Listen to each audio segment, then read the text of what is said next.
Today marks the 35th anniversary of the historic turning point experienced by the state of Kuwait, a moment through which Kuwaitis demonstrated the strength of their will and proved that they were capable of shaping their own destiny. It was an epic written with tears and blood, sustained by unwavering faith in a homeland that refuses to be broken and by a steadfast belief in victory and liberation from the brutal Iraqi invasion on February 26, 1991.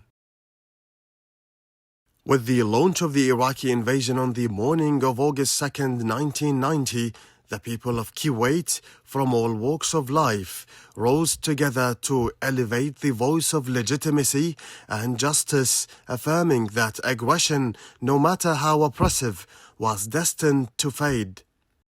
They stood united in their loyalty to their homeland and leadership under the banner of the Honorable As-Sabah family, achieving a rare and unprecedented international consensus, rejecting the invasion and insisting on the restoration of legitimacy in accordance with the Charter of the United Nations.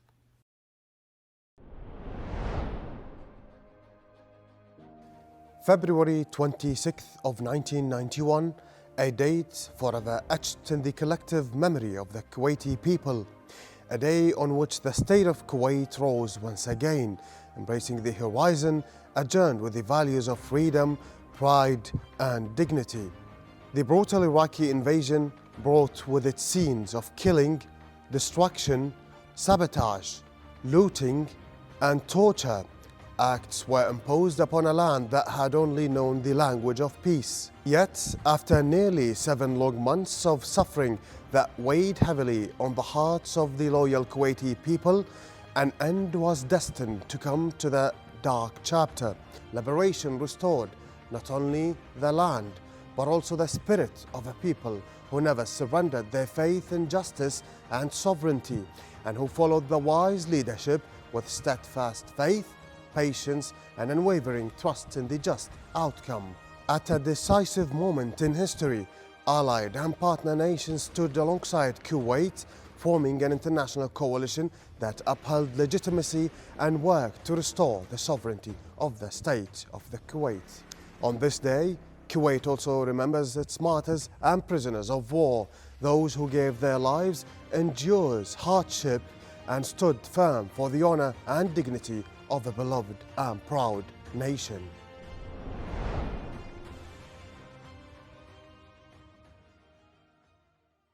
While Kuwait's rightful cause was strengthened by its unique vision, exemplary relations, and balanced foreign policy, the historic role of Kuwait's wise leadership and the courage of its men, women, and children cannot be overlooked.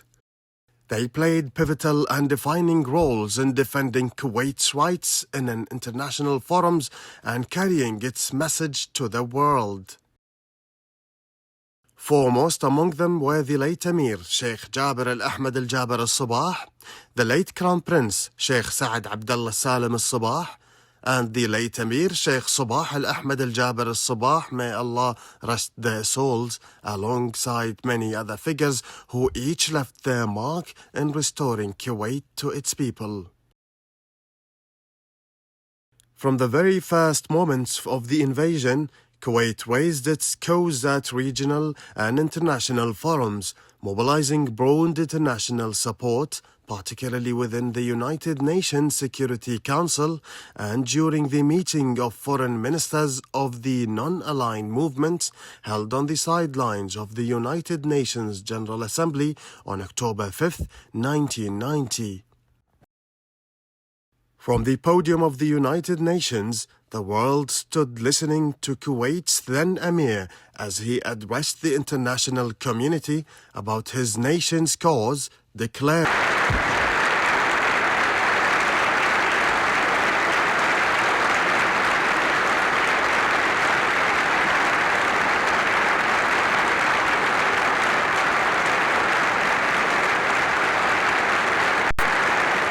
Kuwait affirmed that the Iraqi occupation constituted a blatant violation of the United Nations Charter and the principles of the non-aligned movement.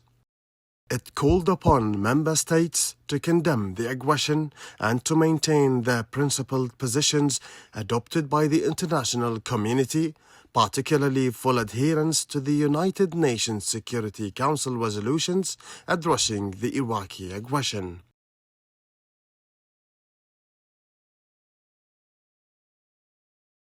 The Kuwaiti resistance played a widely acknowledged role during the occupation, carrying out courageous and specialized operations that included intelligence gathering, the sabotage of supply lines, and direct targeting of invading forces despite the immense risks and sacrifices involved.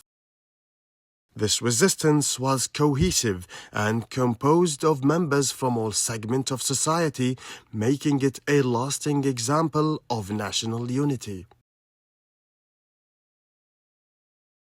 That period stands as enduring testimony to the resilience of the Kuwaiti people, their solidarity, and their sacrifices during the invasion, an aggression that constituted a blatant violation of international legitimacy and all of humanitarian and diplomatic conventions. Of resistance and sacrifice, which resulted in the martyrdom of 83 Kuwaiti women, the first of whom was martyr Sana al-Fodiri, in addition to 7 female prisoners. Meanwhile, Al-Masira group consisted of 31 members. Their members were young men who took an oath to sacrifice everything to uphold the pride and honor of their country. What made this group unique was the different background, class, faith, or origin of the 31 members. The group included Kuwaitis driven by a purely nationalistic cause.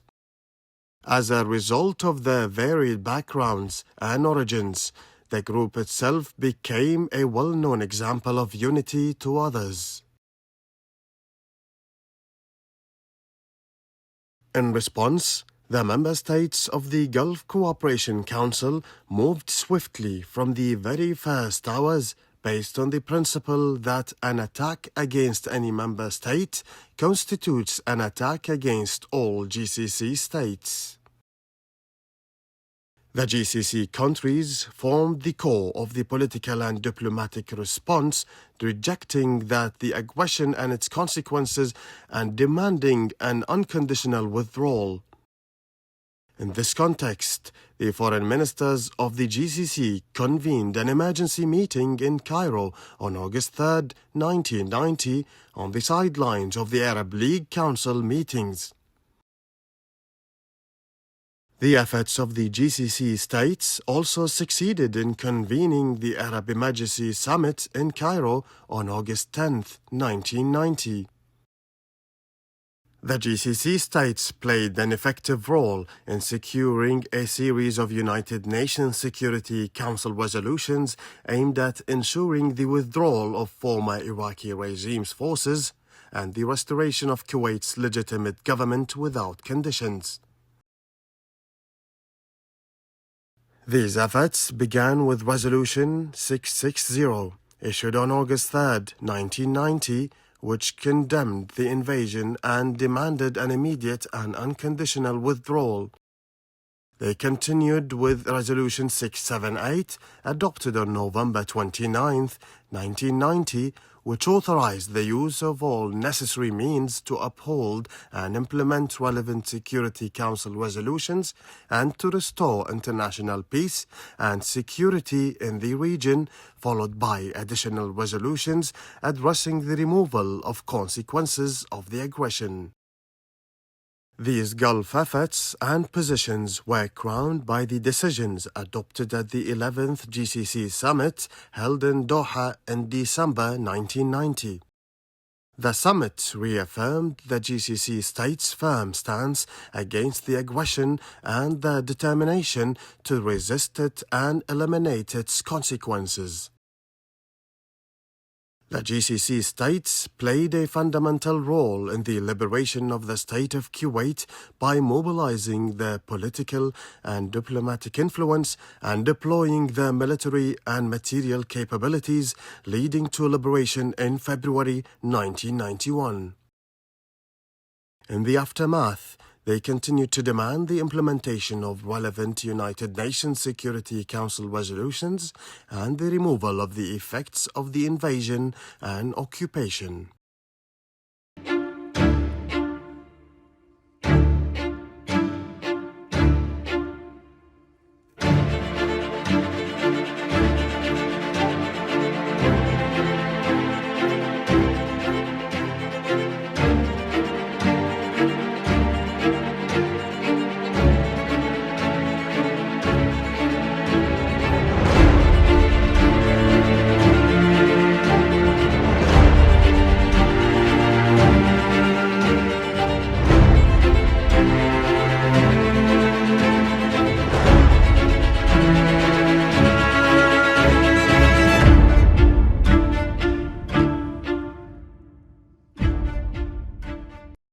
The United States subsequently submitted a new draft resolution to the Security Council imposing comprehensive economic and military sanctions on Iraq to compel its unconditional withdrawal from Kuwait in implementation of the Council's earlier decision adopted within hours of the invasion.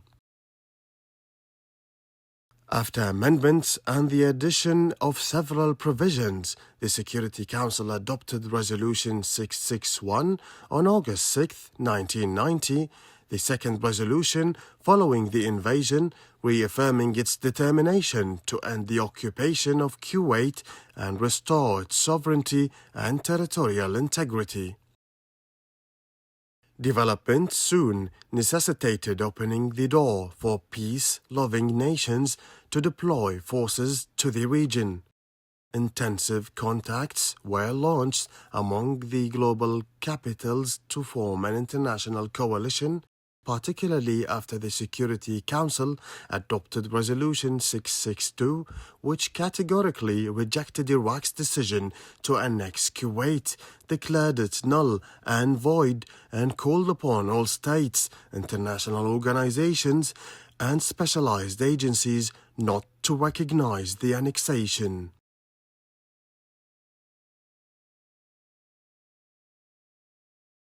Following the adoption of Resolution 678, events rapidly escalated. At dawn on January 17, 1991, coalition forces launched a major offensive against Iraqi military and strategic targets in Kuwait and Iraq, paving the way for Kuwait's liberation.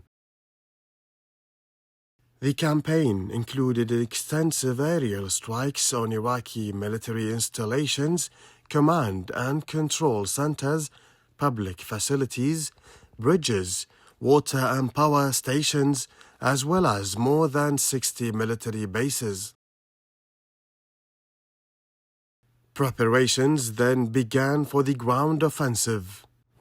The late U.S. President George H.W. Bush gave the green light to coalition commander General Norman Schwarzkopf shortly before the expiration of the deadline set by the United Nations for Iraq's withdrawal.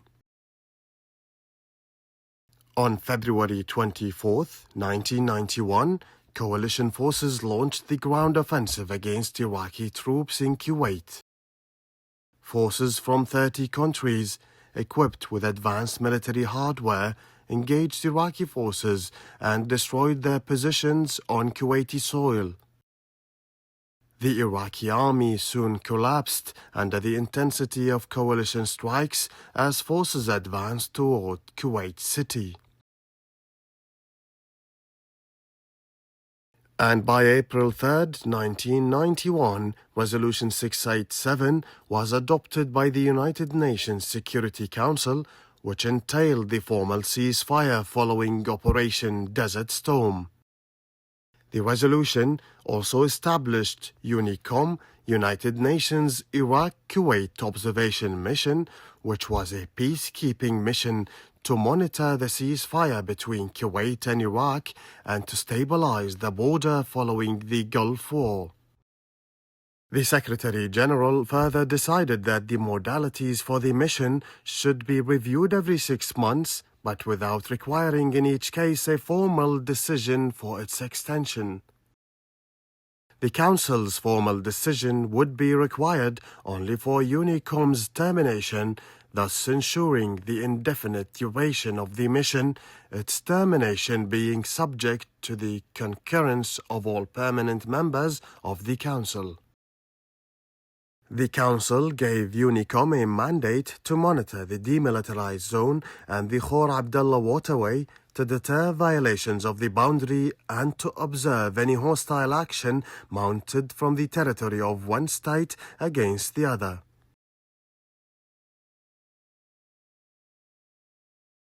"35 years ago, as the United States-led coalition started driving out Iraqi forces from Kuwait, Iraqi troops responded by setting ablaze 737 of oil wells, creating one of the worst environmental disasters in recent memory.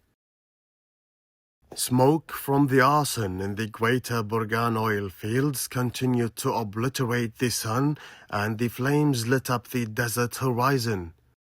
Oil well firefighters from dozens of countries had begun working in unbelievably difficult circumstances to try to extinguish the inferno.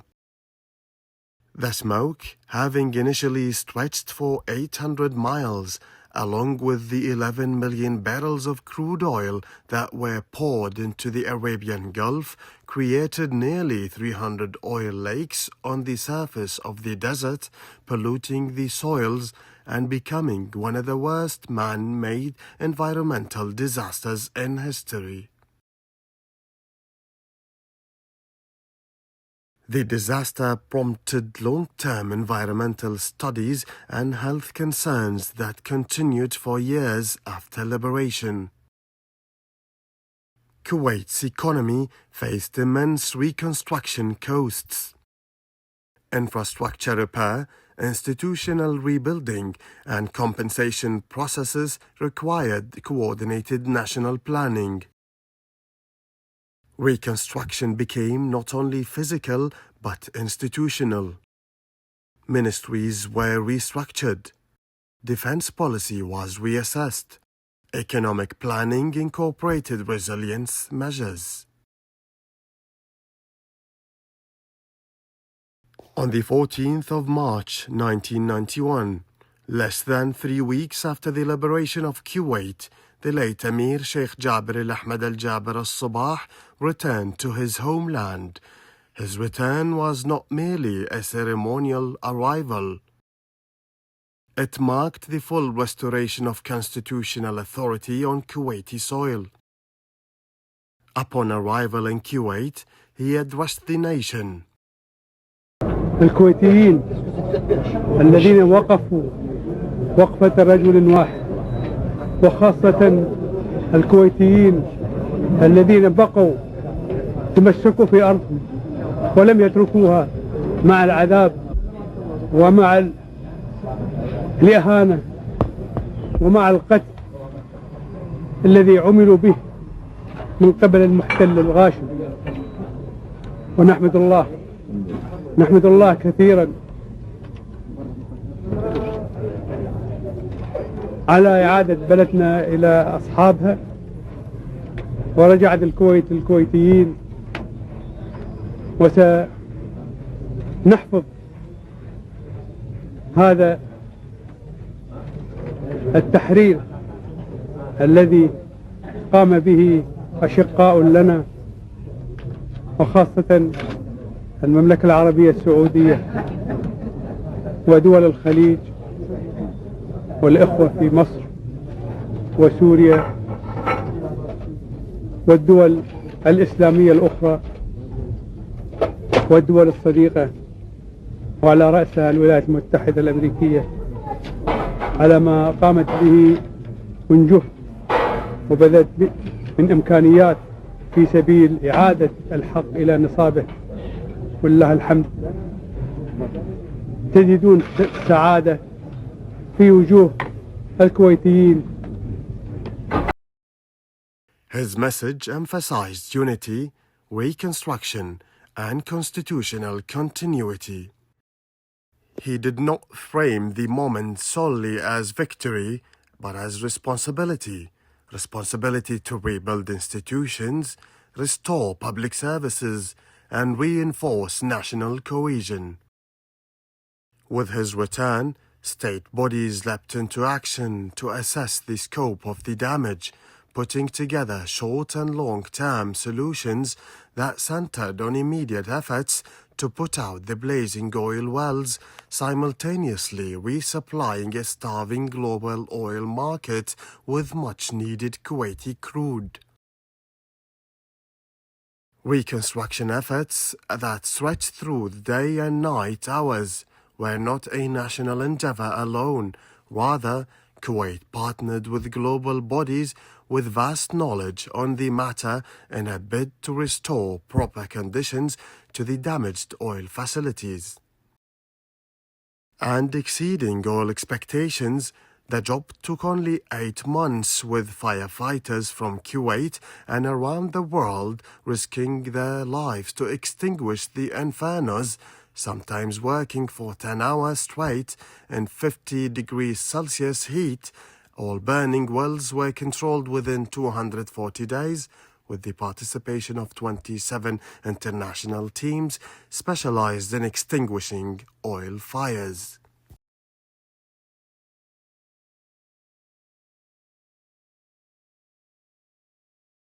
After nearly 7 harsh months of occupation, Kuwait City returned to its people, free, proud, and sovereign once again. Today, as Kuwait remembers this defining chapter of its history, it honors those who endured, those who resisted, those who sacrificed, and those who did not live to witness liberation. Liberation Day is not merely an anniversary. It is a reaffirmation of Kuwait's place in international system as a sovereign nation protected by law, diplomacy, and collective security. It stands as a reminder that sovereignty cannot be erased by force, and that the strength of a nation lies not only in its territory, but in its legitimacy, unity, and partnerships. This is the story of Kuwait's liberation from the brutal Iraqi invasion, forged in unity and perseverance, and carried forward generation by generation.